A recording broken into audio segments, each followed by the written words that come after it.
Welcome, everyone. We are going to reconvene the regular meeting.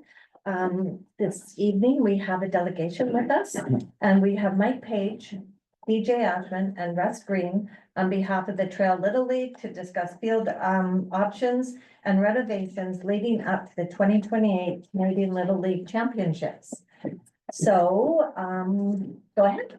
Thank you. Yeah, thanks for having us today. With that is 2026 provincials as well. So we're looking to get some minor pieces, working towards 26, but the major piece is 2028. We have 4 requests today. We wanted to kind of propose some options on parks and getting feedback from everyone here. So the first request would be, what would be the first option of the parks that we would like to entertain. Andy Beliski was our first kind of choice, but probably the most expensive, with tree removal, needs to be flattened, median storage, like a lot of things need to be built, parking is going to be an issue, cellular service, and then getting the technology upgraded as well. So that would be the biggest cost, but kind of where the home is right now. Polo Park was an option as well. We have some drawings that we can pass around too. Polo Park would be another option where you could have 2 parks or 1 park and then increase the parking. And then a third would be Haley Park and looking at what that would look like. They all need different amounts of work. Haley definitely needs a lot less. I guess the conversation would have to be, what happens if we move away from Andy Beliski? What does that become? What does Andy Beliski Park become? I still feel like Andy Beliski would be the best option, but it will need the most resources, time, money, and working with the city to do a lot of work. I don't know how exactly if a decision needs to be made today, but we can leave drawings and you guys can have a conversation and talk to whoever else you need to speak to, and just kind of give us what you would like to see as a request. I understand that there's $450,000 allocated to support this in 2028. Is that? Yeah, through the chair. So we have put that in as a budget item with the expectation that there would be $200,000 grant and then $50,000 in donation. So kind of sort of, I mean, and again, great to meet you guys, great to work with you and to see how we can work together. So that was just sort of a placeholder, understanding that we hadn't really heard yet what your needs were, what options are going to be available. We know that the Blue Jays have been successful with Nelson and then Fruitville, so maybe you're thinking maybe that's not us, but the fact that you're having such a big event here, and I'm sure that they would be quite interested. But we're here to work with it. It was just a placeholder for right now. That's all about it. Yeah. And I think before we know a budget, we need to figure out where we're going. And then when we know where we're going, then we need to start the process of finding funds, because we haven't done that yet, but we're just still waiting to figure out where we're going, and then we can, rather than it being too vague. So can we leave that for you to discuss later? What's the timeline on? Well, I mean, yeah, so for 2025, we have, again, an amount of time. If you're wanting to do things for 2026, it would be good, you know, set it on a choice and then what needs to be done. Because I'm sure that the time frame is it late summer? Is that when this event happens? Yeah, July. Correct. Yeah. So if you're saying, hey, we need to have this seeded or flattened, I mean, the grass has to be ready so that you can play by July, sort of thing. So keeping those sort of things in mind, and we've been pretty fortunate with weather the last couple winters, but one never knows.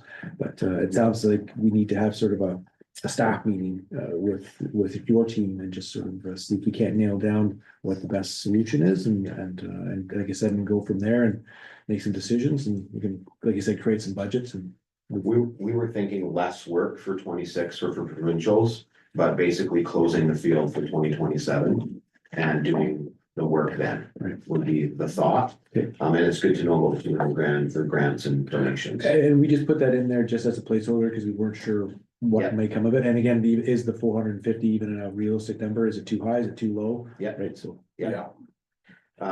just to put things into perspective, I've called the last 3 people that have held Canadians, and they said tree removal was by far the most important piece. So when you are looking at this field for the next 10, 20, 50 years, you're not spending a ton of money now for it 50 years from now, you're gonna have a lot of issues coming down the pipe and sprinklers or whatever. Yeah. And uneven ground, so taking that into consideration, as well is important.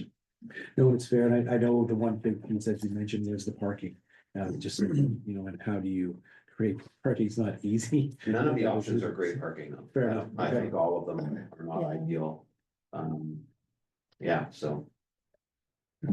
I mean, Haley might be the best option, but, for parking wise, but so many limiting factors. Mhm.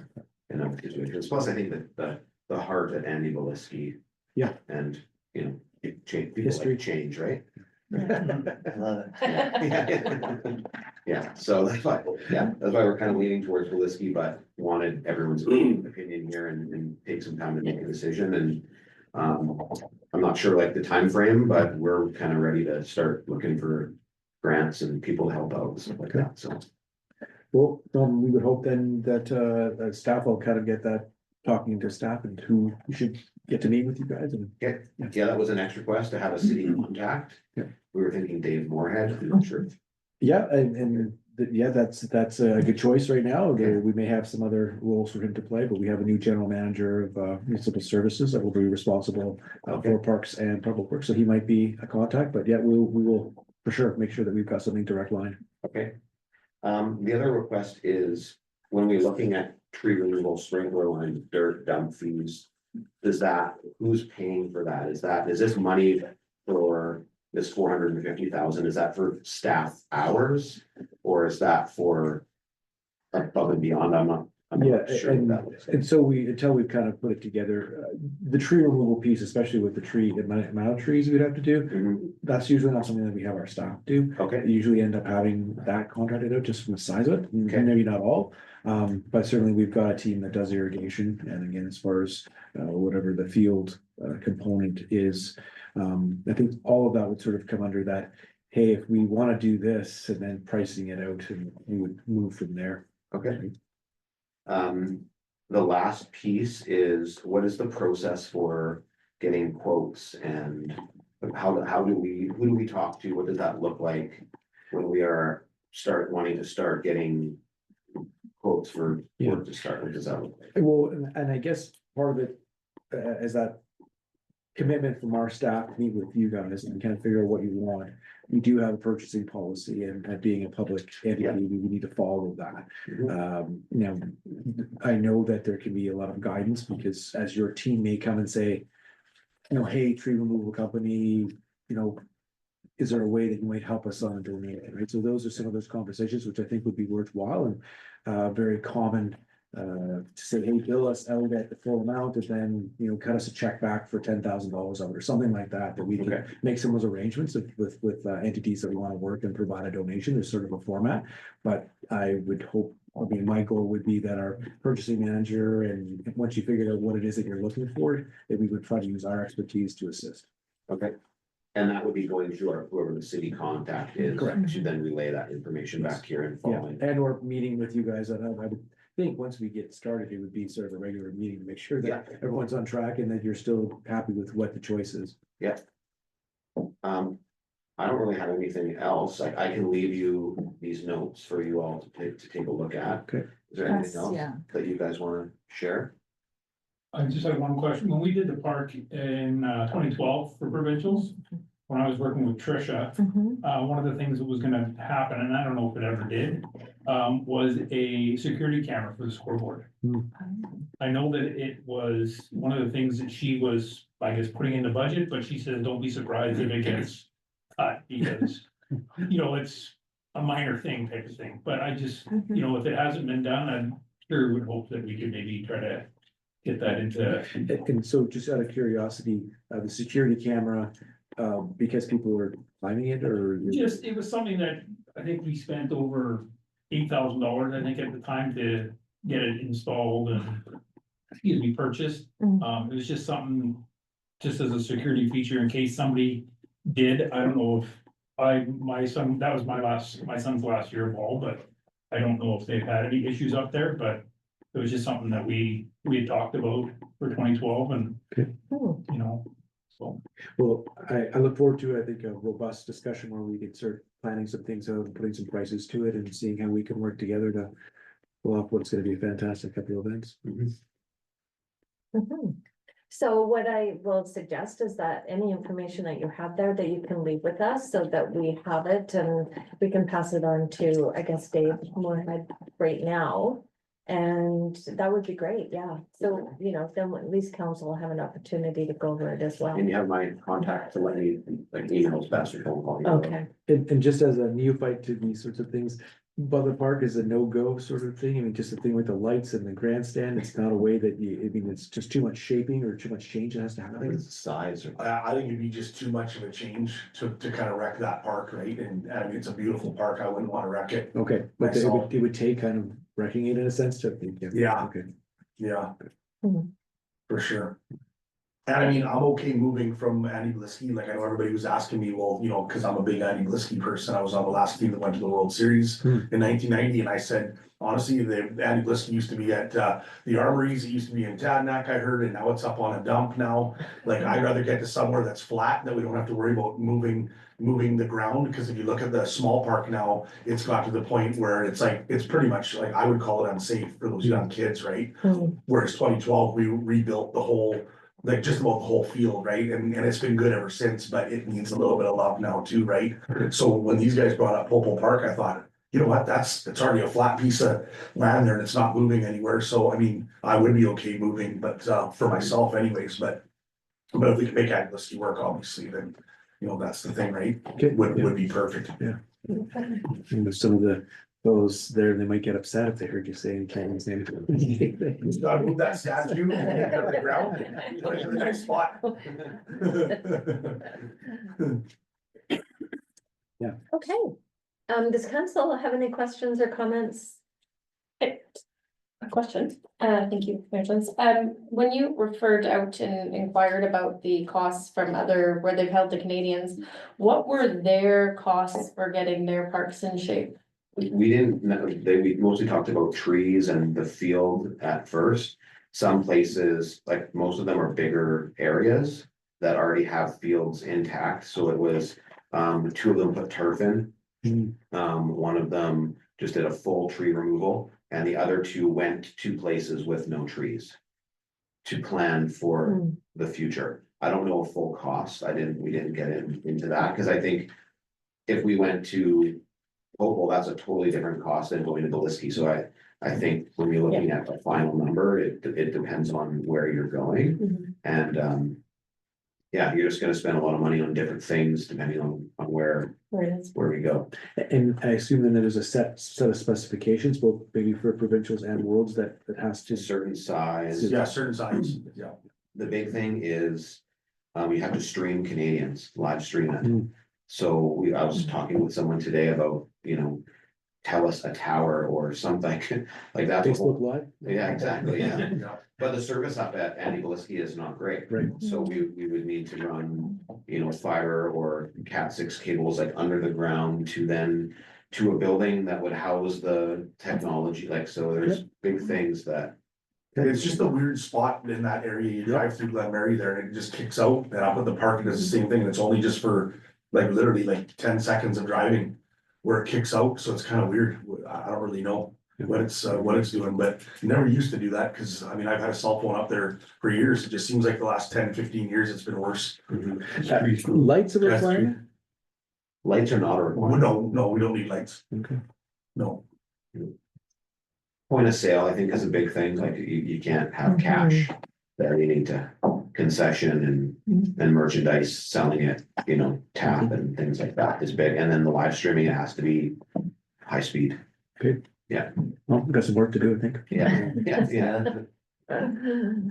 Okay, well, thank you guys for coming Yeah, tonight. We're I'll really see this looking forward to right here, working yeah. with you, Yeah. and this is so exciting for us, and Okay. Thank Thanks for your you. time. Thank Okay. you. thank you. Thanks, Derek. Thanks, Ed.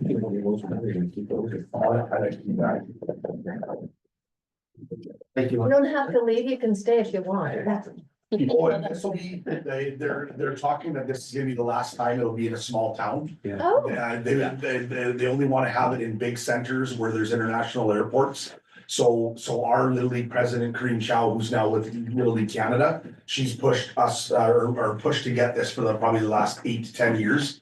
Cause she knew it was something that we wanted, and we haven't had it since 1987. So this is a big deal for myself, but also for everybody that's been involved, and that's why I'm still doing what I'm doing with Little League, because this is something that I wanted. And I wanna show Canada that you can still have them in small towns and still do a really good show and have, you know, really good production out of it, right? Yeah, Yeah. So, and every team that comes here, from the 12 provincials to the 14 provincials, the 18 provincials, everybody's blown away at our little nestled in the mountain park. So I just wanna keep that tradition going. So, and long after I'm here in coaching, that's why the legacy for me is huge for this town. So I agree. that's why I'm here tonight, so. that's great. Yeah. Thank Yeah. you. Awesome, thank you. Thank you. Have a good day. You. Yeah. Okay, well, that's exciting. It is exciting. Very exciting. Council meeting minutes for approval, the regular council meeting minutes from the 10th. And the resolution is that council consider and resolve that the following minutes be adopted, and they are the minutes for March 10th, 2025. Thank you, Councillor Wilson and Councillor Butler. All those in favor? Thank you, that was carried. We have one resolution from the Committee of Whole for March 10th. And the resolution is that council consider and resolve that the following items considered and received for information on the March 10th, 2025 Committee of the Whole meeting be adopted. And it's the bylaw enforcement report, the building department report, for February 2025, and a report on invoices paid for the municipal services of January 2025. And the resolution is that I'll do that one separately. Thank you, Councillor Benson. Is there a seconder? Thank you, Councillor Hanson. All those in favor? That was carried. And we also have a resolution from that meeting that the application from the Diverse Family Roots requesting a grant and aid in support of the Reset 2025 project in the amount of $500 be approved. Councillor Butler and Councillor Wilson, all those in favor? Thank you. That was carried. So resolutions from the March 24th, 2025 Committee of the Whole to be considered for adoption. And we don't have any. No, I see that as I'm reading through here. Thank you. Report for the meeting minutes of council committees. And the resolution is that council adopt the following minutes and recommendations within the minutes. Councillor Hanson, thank you, and Councillor Wilson. Is there any questions on those committee minutes? Okay, thank you. All those in favor? Thank you, that was carried. Do we have any council liaison reports tonight? No, okay, haven't seen that. We have next up, the Regional District of Kootenay Boundary, Councillor Martin. Thank you through the chair. On behalf of council, I attended the following meetings on Wednesday, March 12th, an RDKB Utilities committee meeting via Teams. We reviewed water reports from October 24 to February 25 for the Beaver Valley Water Service. Flow meter reports from September 24 to January 25 for the East End Regional Sewer Service. Water reports from September 24 to February 25 for the Christine Lake Water Utility Service. Monthly operation reports, September 24 to January 25 for the East End Regional Sewer Service. We reviewed more water reports from September 24 to 25 for the East End Water Utilities. And reviewed the 2024 fourth quarter report from the Christina Lake Solar Aquatic Facility, which is located at the Information Center. Excuse me. On Wednesday, March 12th, an RDKB board meeting via Teams. RDKB staff will be setting up a meeting with the BC Wildfire to further discuss the Cooperative Community Wildfire Response Program. It's a new program out by the BC Wildfire Service. Project updates. We went over project updates from the Kootenay, Columbia Agri Forum and Regional Childcare committees, sorry, having a brain fart. Donna Dean, RDKB's Manager of Planning and Development, will be the initial lead on the proposed Lower Columbia Watershed Security and Protection Committee.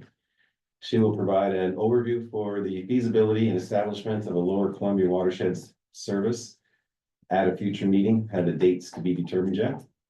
Board of Directors will urge the province through letters of support to keep the Beaver Creek Provincial Park open year-round and Champion Lakes Provincial Park open from May 15th to October 30th. Excuse me, Area B Recreation Grant for the Kootenai Columbia Trail Society, storm cleanup, 15,000.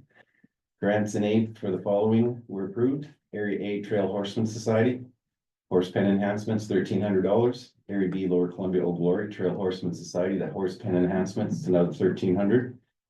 Area E West Boundary Trails to the Boundary. Tech support for the West Boundary Connect, $3,000. Kettle River Food Share Society. Directors and Officers Insurance, 2,300. The Anarchist Mountain Fire Department. Structure Protection for 6265 Sidley Road in the amount of $1,056. On Thursday, March 13th. RDKB Waste Management Planning Committee meeting via Teams. Received a report from Janine Dougal, GM of Environmental Services, regarding the waste composition studies that were completed in 2023 and 2024 at the Grand Forks and McKelvey Creek landfills. If you want to have a read on those, they're only 69 and 96 pages each. I can share that with you if you like. Just get a hold of me. On Tuesday, March 20th, the RDKB East End Services Committee was held in Trev. The agenda was focused on the potential closure of Janelle's Fire Hall. Since the announcement was made on February 12th, there's been growing support within the community to try and keep it open. Closure was not based on any financial issues, but instead because of the decreasing number of members over quite a few years. The community has banded together, forming a Janelle Fire Advisory Committee and Friends of Janelle Committee. Since the announcement, the two groups have held meetings and gone door to door to bring the matter to the residents. To date, they have identified 33 potential candidates for those positions. There is a concern in the community of not only losing fire hall, but also the increase to their annual fire insurance because of not having a fire hall. As the community is working together to try and keep the fire hall open, it was decided by the East End Services Committee that Fire Chief Derby will provide a report to the committee at the May meeting detailing what would be required from screening 33 applicants to training and potential new members. That's it for my report. Feel free to contact me if you have any questions. Thank you, Councillor Martin.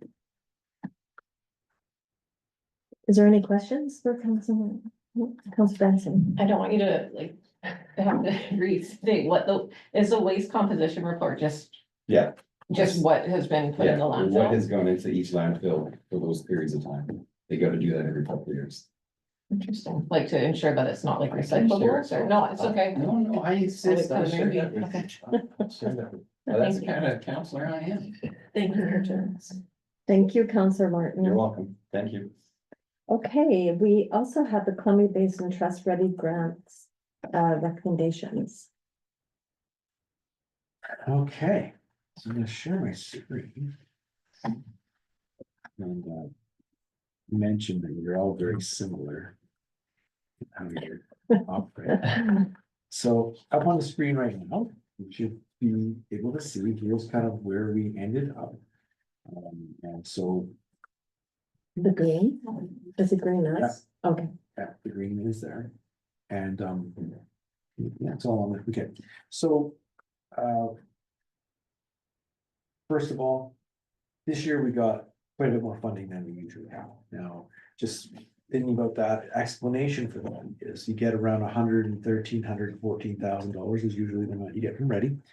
But we had a couple of projects. One of them was the Trail Skills Link Center had come to us and had asked for funding for some equipment for daycare. Obviously, that's not something they're doing. And so that money after a while, and then them kind of backing it from the project gets, flows back. So this year, I mean, a good year for those that were asking for funds, because it made it easier, I think, for council. But you can see that this year's amount is 159,778. So what we do as council, listen to the presentations, took their notes, read the package. They then provided individually how they ranked or how they would allocate the funds. So first step is that I collate that and start off with those projects that received 7 votes. Then if there's those that receive 6, 5, and 4, sort of where after that, if they've received three, it's not even a sense of keeping it on there, it's not even a majority of you would even have voted for it. So very quickly, with the funding that was available, I don't think it's a big gap, but as I go down, you will see that most of them, so 34 of them, all got 7 votes. So that's, a strong tie that this is where you guys would fund. There is, 1, 2, 3, 6 that received 6 votes, 1 that received 5, and 1 that received 4. So at the end of the day, the allocation, and again, remembering that if you had 7 people voting for it, I take kind of the top 4 sort of piece, saying that this is where the max be. That's where those numbers sort of fit in, and that's why some are the full amount, because everyone said, yes, I would give them 1,500. And as far as that goes, the lines, it's numerical after. So if you got 7 votes, then that's where I started going numerically as far as how they were ranked on the top to bottom. So it's not like there's any, I didn't say, oh, this one's better. Yeah. Okay, yeah. So at the end of the day, you've allocated 170,124 versus the amount that's available, 159,778. So the difference is 10,346. Now, one question before we have done in the past is where we just said, okay, whatever the difference is, like, we'll just split it between the group. But that's one way of doing it, and that's certainly a way of doing it.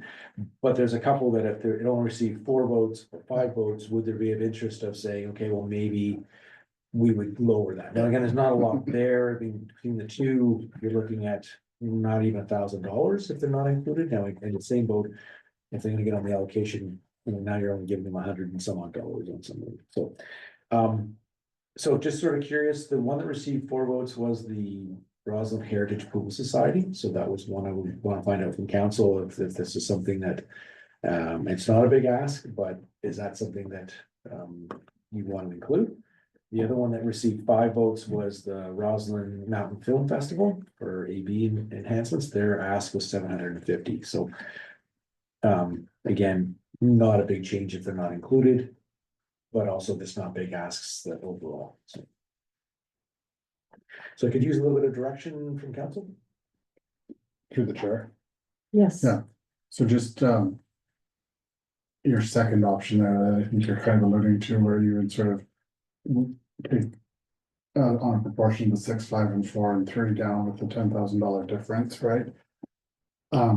Were any of those that were less voted on because individuals recused themselves? And I was wondering if they'd balanced their books that way, or if it was just more indication of a lack of interest or support.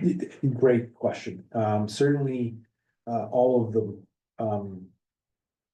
were based on what the asks were that are in here. Yeah, Okay. so there's no concern about, like, I didn't because I would have, but I didn't. So I'll just say, I think the fairest way at this point, because it is such a small difference, is just to do that. And I'm not good at math, as you are, Mr. McClure, but I think you know what I'm trying to get at, where you would proportionally reduce for the 6, and the 5 would even a little slightly less than 4 and 3 down. It would make that $10,000 difference. Bev seems to be shaking her head, so she always went to the same grade 9 math class. Yeah. So you're suggesting that only the group that was 6 and under would sort of get the plus, if you were above the 7, then. they Yeah, would? Okay, that indicates full Yeah, support that from sounds good. council, okay. Okay, in my mind. yeah, well, Thank you. okay. All right, now.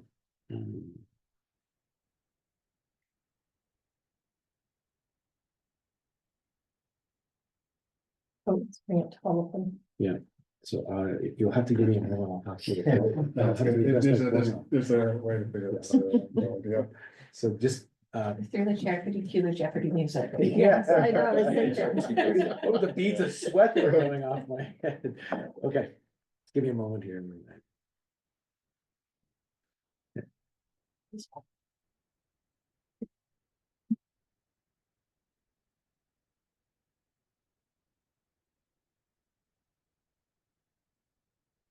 need curveball, Council Member. Sorry, It's okay, no, it's great. Just talk amongst yourselves, I guess. I mean, reality ultimately, the last one's gonna get. A very a little, yeah, that's, I think that's representative. I think.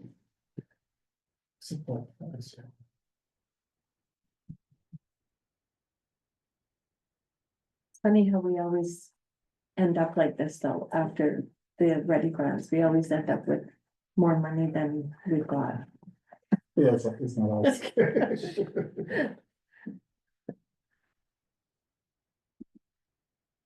Worship, we can move on to. Okay, I was, yeah, okay, We have no sure. problem moving on and then we can. Then we'll come back to Yeah. this. Take the Okay, pressure off of item our. number CEO. 19. There is no correspondence for information. And item 20, there's no correspondence for action. So I will move on to my mayor's report. Okay.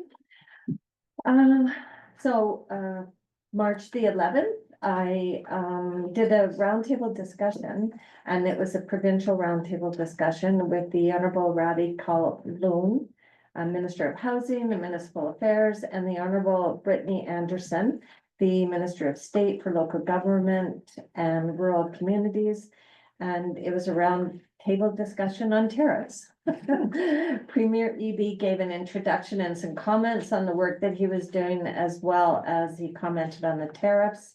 And he also stayed online for some questions.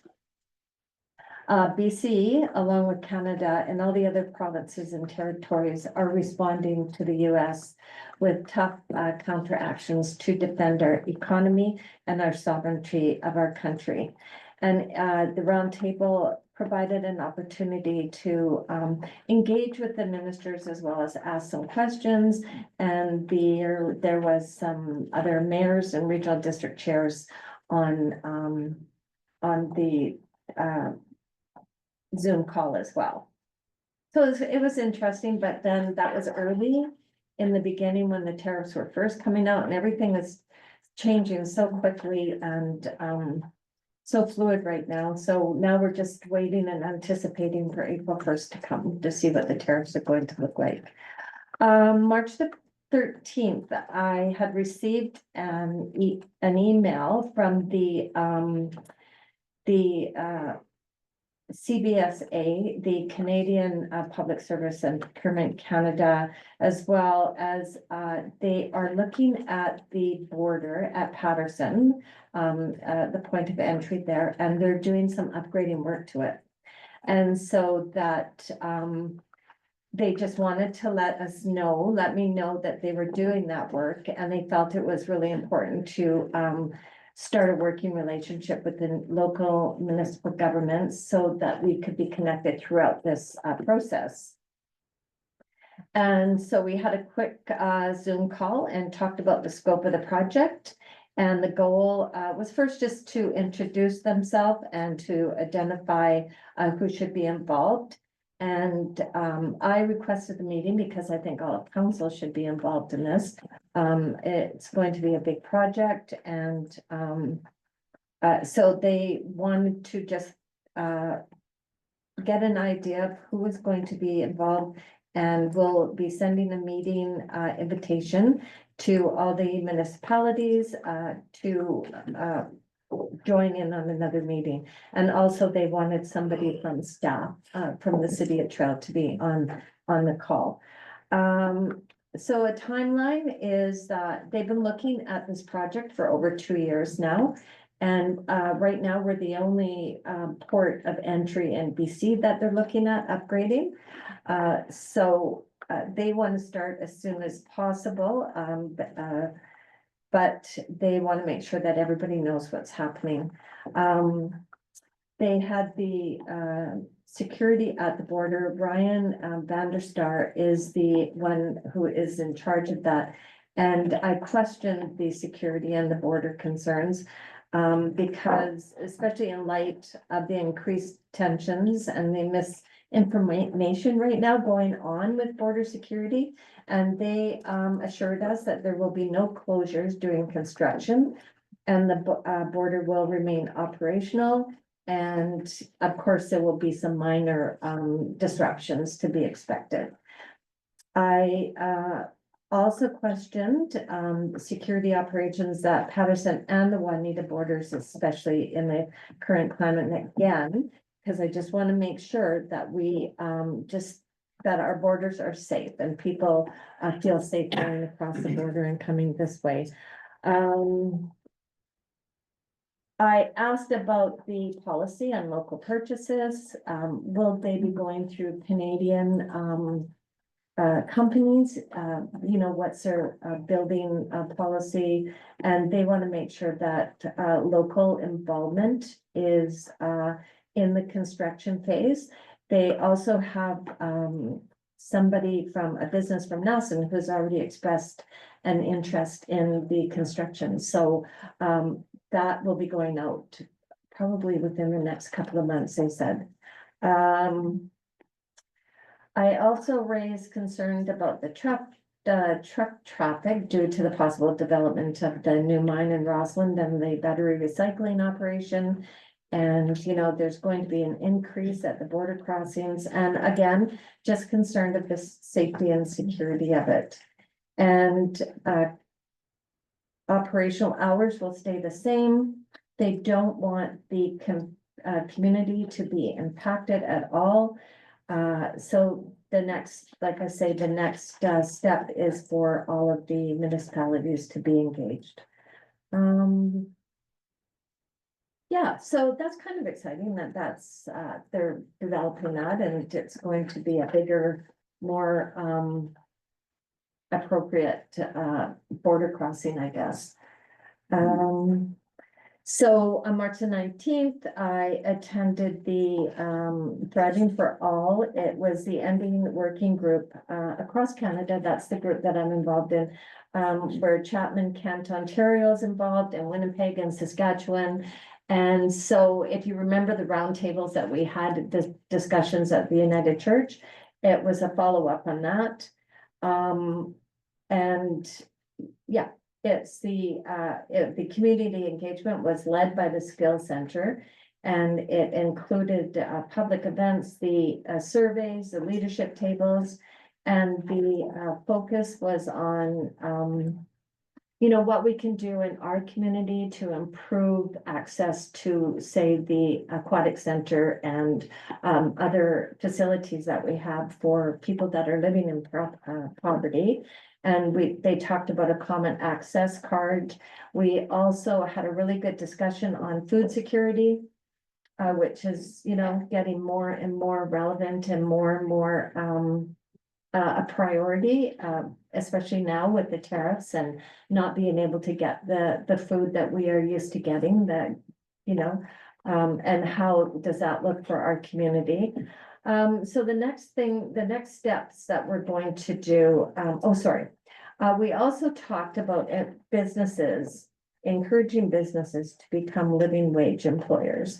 And as we speak and we see what's happening, right now, we knew that was going to be a difficult conversation, but it's really important to have that whenever we can, when we're talking to small businesses and just, you know, making them realize how important it is to have a fair wage. So yeah, we are going to have another meeting in October, and you know, we want to just make sure that council is supporting all the initiatives that the ending poverty groups are putting on, such as the coldest night of the year, and yeah, trying to get people to commit to the living wage. And I just wanted to also announce that I did get an email from the LCC DTS. And they were just letting us know the announcement of the new executive director, and his name is Cam Whitehead. And I'm pretty sure that they have made I know they've made the decision, and Cam is their new executive director. And I just said, you know, I'm looking forward to meeting him and working with everyone. So that's my report. Any questions? Oh, sure, go ahead, Counselor Johnson. In regards to the border meeting, was there any conversations about the Juanita border, or was just all Patterson related? Well, it was mostly Patterson related because Patterson is being upgraded, but I also talked to them about the Juanita border because people might be choosing there to go through instead of Patterson, right? I just meant if there was any like upgrades, they were planning on any Mm-mm. upgrades for No. that one as they're working on that highway. Patterson is- Forward board. No, sorry, Patterson is the only border that's being upgraded at this time.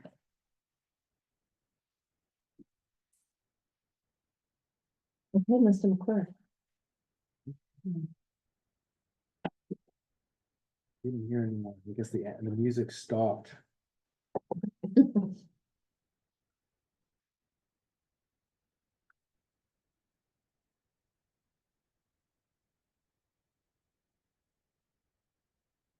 Okay.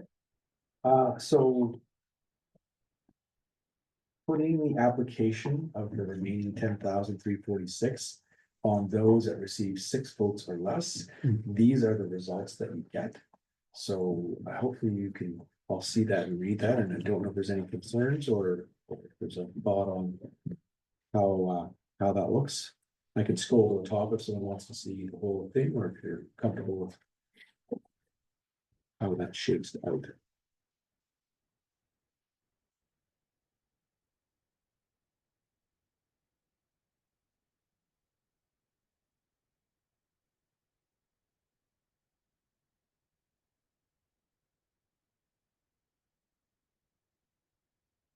Does that look okay for everybody? Yeah, Looks fine to me, thank you. Okay. so we just need a motion to receive the ready grant recommendations. Counselor Wilson and Counselor Benson, all those in favor? That was carried, thank you. So we have 2 bylaws for consideration. The first bylaw is to rezone the property at 8323 Old Juanita Road to allow for the development of a 4-unit townhouse. And the resolution is that council consider and resolve that the zoning amendment bylaw, oh, sorry. Is that right? That's correct. Yes. Zoning amendment bylaw. A bylaw number 2950/2025 be read a first, second, and third time. Counselor Hanson and Counselor Wilson, thank you. All those in favor? Thank you, that was carried. And a bylaw to rezone the property at 1451 Second Avenue to allow for a short-term rental accommodation. And the resolution is that council consider and resolve that zoning amendment bylaw number 2951/2025 be read first and second time. Counselor Butler and Counselor Martin, thank you. All those in favor? Thank you, that was carried. Next item is a notice of motion. Counselor Benson. Yes, through the chair, I have a notice of motion. I'll hand it out. And read it. Hand it out and read it.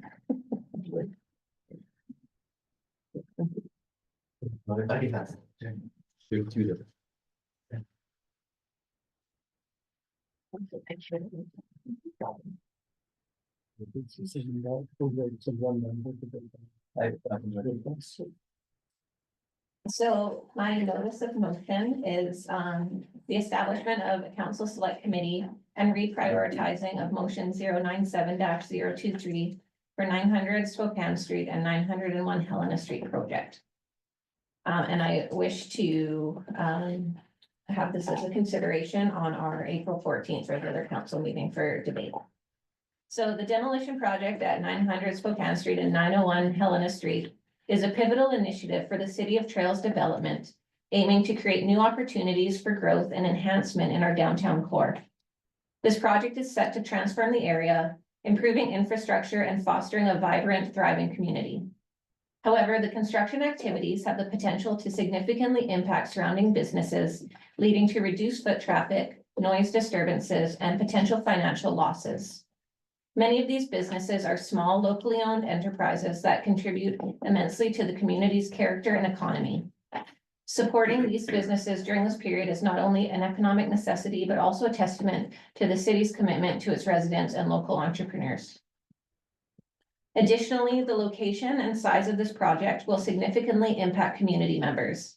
Effective communication is paramount throughout this initiative, especially given its extensive footprint in our downtown core. A motion was unanimously passed in 2023 to establish a downtown communication program, and now is the perfect opportunity to bring it to life. By repurposing this motion to include the construction project, we can ensure timely updates and transparent information flow, helping to mitigate disruptions and address concerns promptly. This proactive approach will foster collaboration between the city and local businesses, ensuring that the community remains informed and engaged, and that local enterprises can continue to thrive during and after the renovation. Moving to the motion, whereas the demolition at 900 Spokane Street and 901 Helena Street is a critical initiative for advancing the city's infrastructure and fostering future growth. And whereas the project is expected to cause prolonged disruption to local businesses. And whereas the city has a responsibility to ensure that local businesses can continue to operate successfully during and after the project. And whereas the city has a vested interest in ensuring the long-term success and sustainability of its local businesses. And whereas effective communication and collaboration between the city, business owners, and community are essential for addressing concerns and finding solutions. Be it resolved that the City of Trail establish a council select committee, including appropriate representation from the city, project representatives, downtown business, and the community for the 900 Spokane Street and 901 Helena Street project to support businesses affected by the construction. And further, that motion 097-23 from July 17th, 2023, which was passed unanimously to create a communication program specifically for issues in the downtown area, is reprioritized and includes the 900 Spokane Street and 901 Helena Street project to ensure timely updates for downtown business and the community and to address concerns promptly.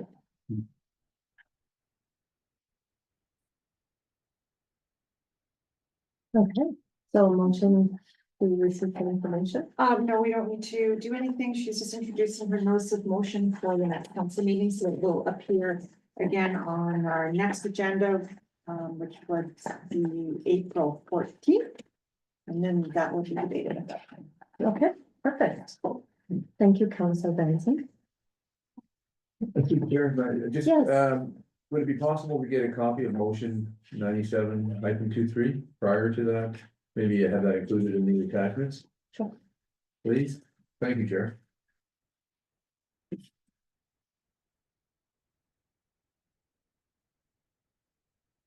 Okay, so I will move on to item number 24, and that is to just let you know that the next meeting is April 14th, 2025. And it will be in the chambers at 1394 Pine Avenue in Trail, and also via Zoom live meeting. Is there any questions online? Your worship, I see we do have two people participating as attendees. If either of those individuals would like to ask a question, please use the raise hand function at this time.